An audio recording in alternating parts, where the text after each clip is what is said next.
સર્વ વિદ્યાર્થી ભાઈ બહેનો,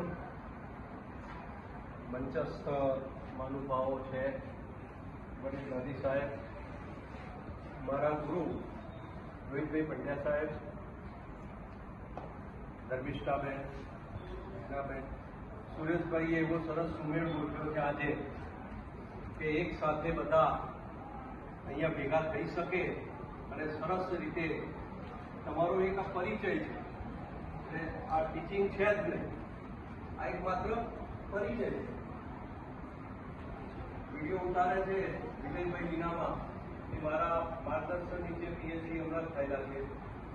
એટલે ડૉક્ટર ઓફ ફિલોસોફીની ડિગ્રી ભગવત વિદ્યાનગરમાં એ ત્યાં રહીને એક્સપિરિયન્સ ત્યાં સરદાર પટેલ યુનિવર્સિટીમાં અને પીએચડી પણ સરદાર પટેલ યુનિવર્સિટીમાં થયા. અને ગાંધીની કઈ આપણે વાત કરીએ છીએ તો એ ત્યાં આગળ